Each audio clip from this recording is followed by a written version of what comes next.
Good morning everyone. हम लोगों का बेटा मैट्रिसेस में जो टॉपिक कवर हुआ टाइप ऑफ मैट्रिक्स हो चुका और टाइप में सिमेट्रिक स्क्यू सिमेट्रिक ये भी हो चुका है जिसमें ऑर्थोगोनल हो चुका है। फिर एलिमेंट्री ट्रांसफॉर्मेशन मेथड से इन्वर्स भी फाइंड किया, रैंक भी हम लोग फाइंड कर चुके हैं बेटा, और रैंक के बाद कंसिस्टेंसी भी चेक की गई है ना। कंसिस्टेंसी के बारे में बेटा बताओगे क्या कहा गया? कंसिस्टेंसी के लिए हमारे पास मैट्रिक्स इक्वेशन Ax = b है तो सबसे पहले हम क्या बनाते हैं बेटा? आर्गुमेंटेड मैट्रिक्स बनाते हैं जो कि C = कितना होता है बेटा? AB, जिसका लास्ट कॉलम क्या होता है? वो जो B वाला हिस्सा है वो कॉलम मैट्रिक्स थी। अब हम इस मैट्रिक्स की रैंक फाइंड करेंगे बाई ट्रायंगुलर मेथड, या इसी का एक नाम और है बेटा एक्लॉन फॉर्म मेथड। अब इसमें ट्रायंगुलर मेथड बनाने के बाद जब हमारी मैट्रिक्स बन गई तो हमें रैंक ऑफ सी मिल जाएगी बेटा। उसी में अगर हम लास्ट कॉलम को हटा दें तो रैंक ऑफ ए मिल जाएगा। अब अगर rank of A = rank of C है तो हमारी मैट्रिक्स कंसिस्टेंट होती है, और वही rank = number of unknown, that means variables use in given linear equation जो है उसकी वैल्यू के लिए जो है हम ये सॉल्व करते हैं, तो वो अगर उनके नंबर के इक्वल आ जाए तो यूनिक सोल्यूशन होता है, और उनके नंबर से लेस आ जाए तो इनफाइनाइट सोल्यूशन होता है, और रैंक इक्वल ना हो तो inconsistent, that means no solution.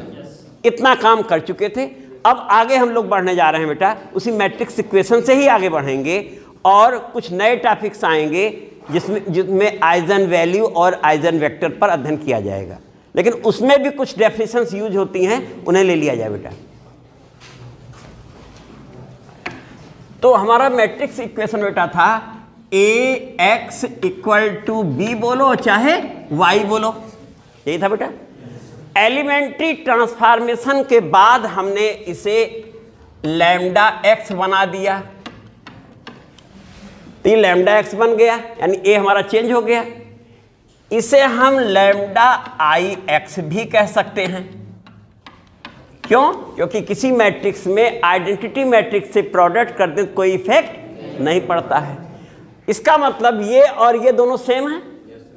अगर ये सेम हैं तो Ax = λix, ठीक बेटा।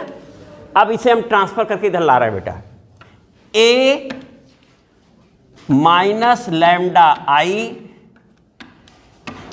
λix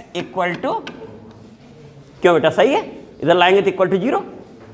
ये मैट्रिक्स इक्वेशन ही तो है, लेकिन ट्रांसफॉर्मेशन के बाद बना हुआ मैट्रिक्स इक्वेशन है। अब ये हमें मैट्रिक्स इक्वेशन मिल गया, ठीक बेटा। नोट हो गया सबका? नोट कर लो सब लोग बेटा, तेजी से लिखते रहो। हो गया? तो अब इसके आगे बढ़ना है बेटा। तो हमें जो ट्रांसफॉर्म्ड इक्वेशन मिला वो A - λix = 0, यही मिला बेटा ना। अब ये हमारा मैट्रिक्स इक्वेशन है, लेकिन आफ्टर ट्रांसफॉर्मेशन, यही है ना बेटा। तो ये मैट्रिक्स इक्वेशन हो गया। अब इसमें हम पहली डेफिनेशन जो ले रहे हैं बेटा, कैरेक्टरिस्टिक मैट्रिक्स।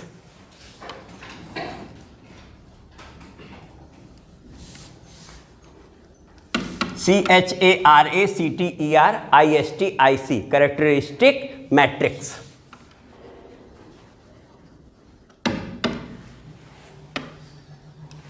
ठीक बेटा।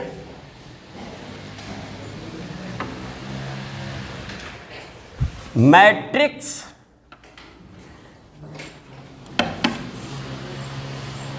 A - λI, ये मैट्रिक्स ही तो है बेटा। A एनी स्क्वायर मैट्रिक्स है, और ये भी कोई स्क्वायर मैट्रिक्स है, आइडेंटिटी मैट्रिक्स है। दोनों का डिफरेंस ही तो है। डिफरेंस भी क्या मिलेगा? एक मैट्रिक्स मिलेगा। तो ये जो भी मैट्रिक्स है आफ्टर ट्रांसफॉर्मेशन जो मिली है, यही हमारी क्या कहलाती है? Is known as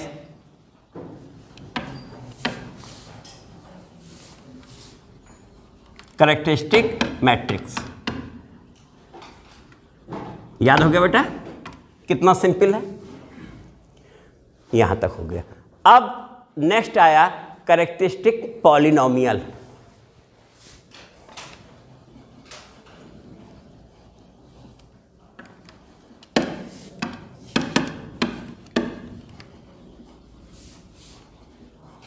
characteristic polynomial, ठीक बेटा।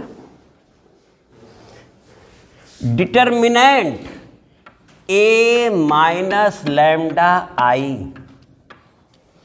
Determinant A minus lambda I is known as characteristic polynomial. Clear होगा बेटा ना?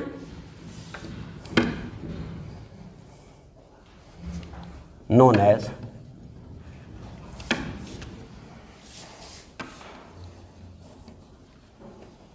Characteristic polynomial. याद होगा बेटा? कितना सिंपल है। तो जैसे ही हमने इस मैट्रिक्स में डिटरमिनेंट लगा दिया तो ये हमारा क्या बन गया? कैरेक्टरिस्टिक पॉलिनोमियल बन गया। नेक्स्ट आया कैरेक्टरिस्टिक इक्वेशन।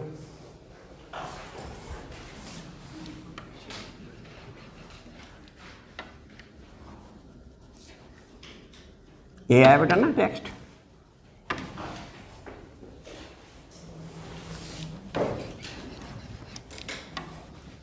डिटर्मिनेंट, ये डिटर्मिनेंट इसमें इक्वल टू 0, इसी को इक्वल क्या कर दिया?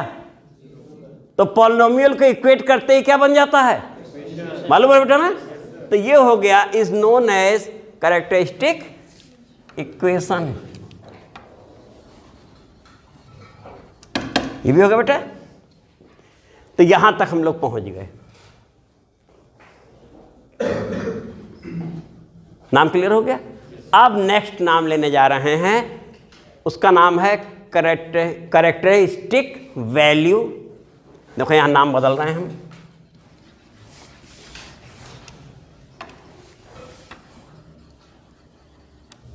Are eigen value.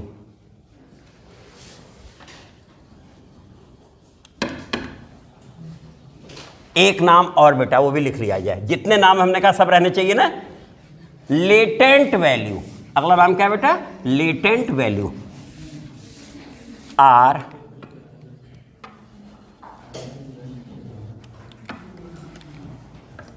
Latent value.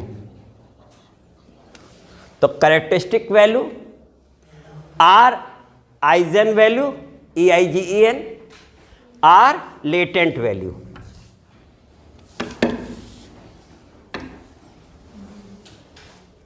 तो ये बेटा हमारा क्या था इसके ऊपर? ये इक्वेशन है। इस डिटर्मिनेंट को जब हम एक्सपेंड करेंगे तो हमें एक लैम्डा में इक्वेशन मिल जाएगा, क्योंकि ये क्या है? कोफिशिएंट से बनी हुई मैट्रिक्स है, कोई वो हमारा नंबर ही तो है। और जैसे ये करेंगे तो लैम्डा में एक हमें इक्वेशन मिल जाएगा। तो यहां अननोन कौन है? लैम्डा है। तो लिख देते हैं by expanding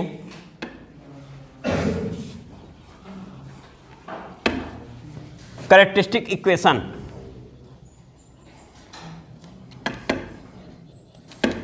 कैरेक्टरिस्टिक इक्वेशन कितना था बेटा? Determinant a minus lambda I equal to 0। We get an equation in lambda. क्यों बेटा? सही ना? We get an equation in lambda. अब इक्वेशन है तो उसे सॉल्व करेंगे। सॉल्व करने में वैल्यू किसकी आएगी? तो the value of lambda obtained by this equation is known as, याद हो गया बेटा ना? तो यहां लिख देते हैं, इस प्लेस पे लिख दे रहा है बेटा।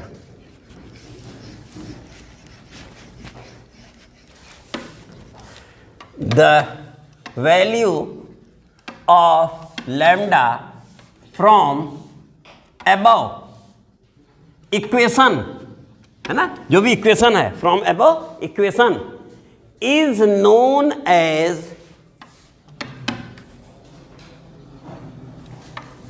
Eigen value.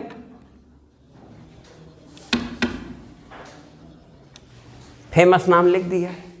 और कैरेक्टरिस्टिक वैल्यू भी कह सकते हैं, वो तो पहले ही बोल चुके हैं ऊपर, तो बार बार क्या लिखा जाए बेटा, जो एक बार लिख दिया कि तो हो गया। कितना आसान है ना। अब वो वैल्यू होगी कितनी, डिपेंड करता है कि कितने ऑर्डर का हमारा वो मैट्रिक्स ए थी, या कितने ऑर्डर में जो मैट्रिक्स थी इससे डिटर्मिनेंट मिल रहा है। अगर ये 3x3 है तो कितनी वैल्यू मिलेगी, क्यूबिक इक्वेशन मिलेगा। और 4x4 है तो पावर 4 का मिलेगा। यानी हमें ये भी मालूम हो गया कि कितने रूट हमारे आएंगे। क्लियर हो गया बेटा ना। तो अब ये तुम्हारे हो गई कैरेक्टरिस्टिक वैल्यू भी हो गई। इसको हटा रहे बेटा। और अब हम लोग नेक्स्ट लेने जा रहे हैं कैरेक्टरिस्टिक वेक्टर। तो हेडिंग डालो नेक्स्ट।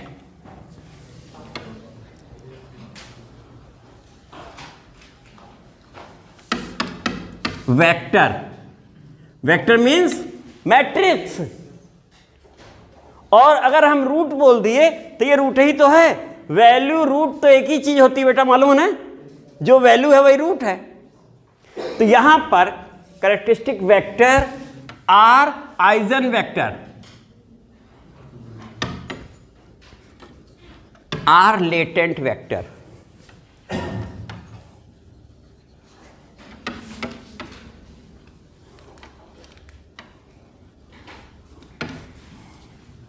ये बेटा हम लोग नेक्स्ट लेने जा रहे हैं।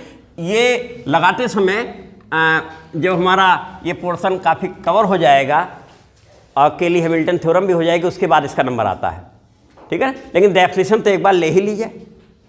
तो इसमें बेटा ये तुम देख रहे थे, ये क्या है, मैट्रिक्स इक्वेशन था, पहले से ही ऊपर लिखा हुआ है। इस मैट्रिक्स इक्वेशन में ये एक्स क्या है, मैट्रिक्स ही तो है। और कौन सी मैट्रिक्स है, कॉलम मैट्रिक्स है। अगर एक्स वाई जेड होते हमारे वेरिएबल तो x y z column matrix होती। इसी को कॉलम वेक्टर भी कह सकते हैं। तो ये हमारा कॉलम वेक्टर है। इसकी वैल्यू यानी इसकी वैल्यू भी कॉलम में ही आएगी with respect to lambda. Lambda क्या है, आइजन वैल्यू है ना। तो यहां पर इसमें लिखना बेटा, the value of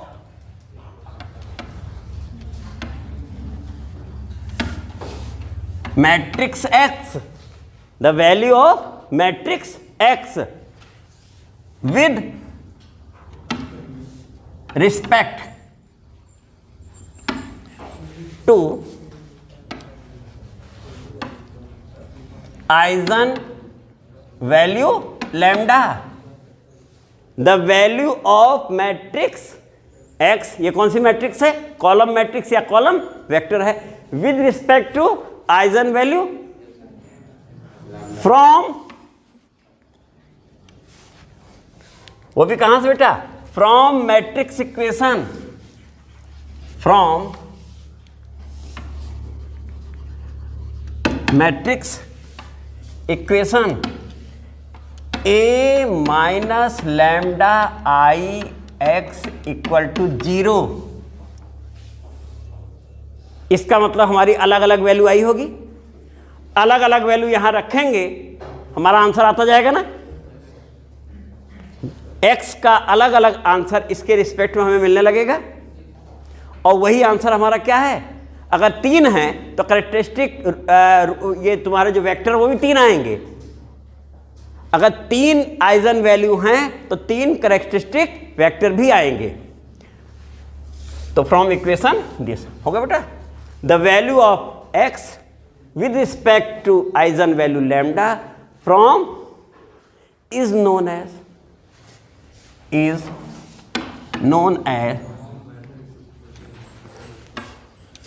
eigen vector बेटा। ये बेटा इतनी डेफिनेशंस हो गई, इंपॉर्टेंट डेफिनेशंस हैं और डेफिनेशन क्लियर होने पे ही लगाने में भी मज़ा आता है। तो ये बेटा अनिवार्य था इतना।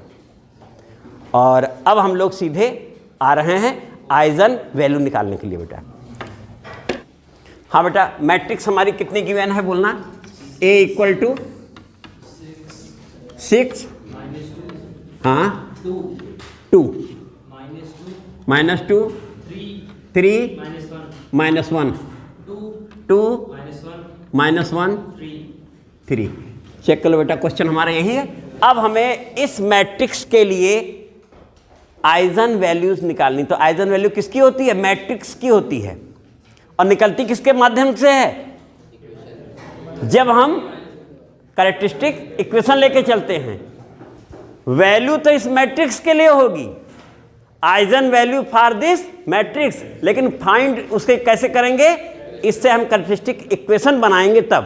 तो अब यहां से बेटा ये नंबर 1 हो गया।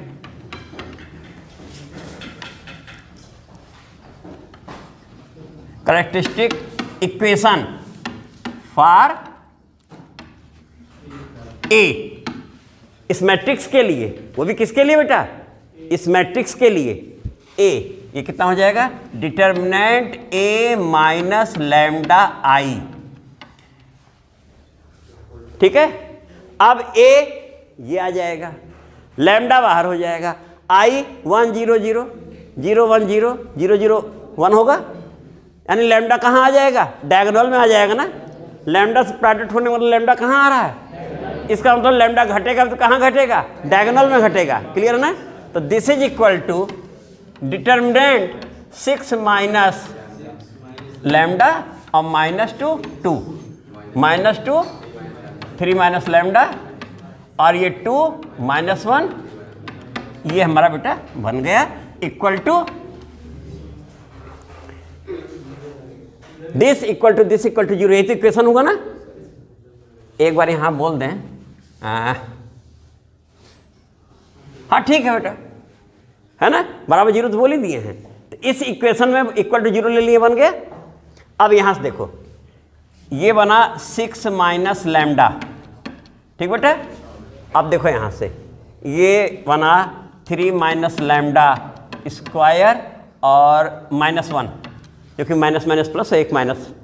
ठीक है ना, और माइनस माइनस +2, ये हुआ ये हुआ। तो कितना बना बेटा? -6 + 2 लैम्डा और माइनस +2। ये बेटा सही है, देखो ठीक है। और लास्ट में +2 और ये आया 2 - 6 + 2 लैम्डा इक्वल टू, जल्दी से बनाओ कितना बन रहा बेटा? ये बन गया 6 माइनस लैम्डा और ये बन गया बेटा 9 और -1 8। ठीक बेटा, और -6 लैम्डा प्लस लैम्डा स्क्वायर। ठीक है बेटा, देखो, और ये बन गया -6 + 2 -4, दैट मीन्स -8 और +4 लैम्डा। ठीक है बेटा, और ये बन गया -8 + 4 लैम्डा इक्वल टू 0। चेक कर लो बेटा, यहाँ तक सही है हम लोग? यहाँ तक ठीक है। अब फिर चले इस प्लेस पे आ जाते हैं हम।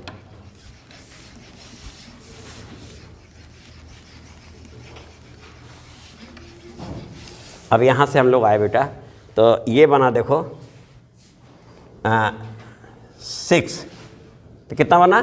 48 देखो, और -36 लैम्डा और +6 लैम्डा स्क्वायर। देख लो बेटा, 48 - 36 लैम्डा + 6 लैम्डा स्क्वायर -8 लैम्डा और +6 लैम्डा स्क्वायर क्या बेटा, और माइनस लैम्डा क्यूब। और इनको देखो कितना बन रहा बेटा, +8 लैम्डा और -6 16 इक्वल टू 0। बेटा देखो सही है, यहाँ तक सही है। अब इसको एक बार फिर से माइनस लैम्डा क्यूब और 6 और 6 प्लस 12 लैम्डा स्क्वायर बेटा, और लैम्डा देखो ये तो कैंसिल आउट हो गया है ना बेटा। कितना बच रहा है, यही ना कि और भी है कहीं, इतना ही है ना, माइनस 36 लैम्डा। और डिजिट पे आ जाओ बेटा, देखो तो कितना बचेगा, प्लस इक्वल टू 0। एक बार और कर दिया जैसे lambda cube minus 12 lambda square plus 36 lambda minus 32 equal to 0। ये बेटा हमारा इक्वेशन जो बन के आया वो कैरेक्टरिस्टिक इक्वेशन बन के आ गया है, लैम्डा में है। ये क्यूबिक इक्वेशन है, इसलिए इसकी कितनी वैल्यू होगी। अब यहाँ पर तुम जानते हो कि इसका फैक्टर करने का नियम है कि हम लोग स्मॉल वैल्यू रखना शुरू करते हैं। पहले 1 चेक करो, 1 रखने पर तुम देखो ये 0 नहीं हो रहा है, -1 पे भी नहीं हो रहा, या 2 रख के देखो तो हो रहा, 2 पे चलो हो रहा है, यानी 2 पे चेक करके देख लो, चेक कर लो। ये बन गया बेटा देखो 8 और माइनस 48 है ना, और प्लस 72 माइनस 32, चेक करो तो ये 72 8 80 माइनस 80 0 हो रहा है। इसका मतलब लैम्डा -2 इज ए फैक्टर, समझा बेटा ना। अब तुम देखो ये फैक्टर भी हम लेने जा रहे हैं। और बेटा ये यहां पर जरा सा भी जल्दबाजी मत करना, ये काम सावधानी से करना है। आगे केली हैमिल्टन थ्योरम में भी ये काम करना होगा, इसलिए यहां पर बहुत बुद्धि न लगाना कि लाओ रो कॉलम जोड़ने और घटा ले, कुछ मत करो, जैसे है बस वैसे आगे बढ़ जाओ, है ना, समय कम लगेगा। तो यहां से बेटा हम लोग चले और अगले स्टेप में तुम लोगों ने चेक ही कर लिया है कि लैम्डा -2 इसका एक फैक्टर है। तो अब फैक्टर कैसे कर रहे हैं देखो, यहां ये हमारा बना लैम्डा स्क्वायर और लैम्डा -2, अभी बना लैम्डा क्यूब माइनस कितना, लैम्डा क्यूब -2 लैम्डा, और था कितना 12, तो -10 लैम्डा लैम्डा -2। अब देखो लैम्डा क्यूब -2 लैम्डा -10, एक मिनट, हाँ ठीक है, lambda cube -2 lambda square -10 lambda square, बोलो ये मेल खा रहा बेटा। और अब ये हुआ प्लस, यहां देखो प्लस 20, तो कितना बच रहा है बेटा 16 लैम्डा -2। कितना आराम से फैक्टर हो गया, चेक कर लो वही है कि नहीं, बन गया। अब इसमें से तुमने लैम्डा -2 ले लिया और ये बन गया lambda square -10 lambda plus 16 equal to 0। ये फैक्टर जल्दी से कर जाओ, 8 इंटू 2, डायरेक्ट भी लिख सकते हैं हम लोग, lambda -2 and lambda minus, check कर लो, लैम्डा स्क्वायर -10 लैम्डा प्लस 16 हो रहा ना, ये हमारा फैक्टर इक्वल टू बन गया। अब हमारा जो ये फैक्टर जब हो गया तो 10 लैम्डा इक्वल टू 2, 3 वैल्यू हैं, 2 रिपीटेड हैं, है ना। तो आइजन वैल्यू हमारी कितनी आई बेटा 2, 2, तो 10 लैम्डा इक्वल टू 2, 2, ये सिंपल था बेटा। तो ये बेटा आज वाला इतना काफ़ी हो गया है, और कल इसके आगे हम लोग और क्वेश्चन लगाए जाएंगे। Thank you.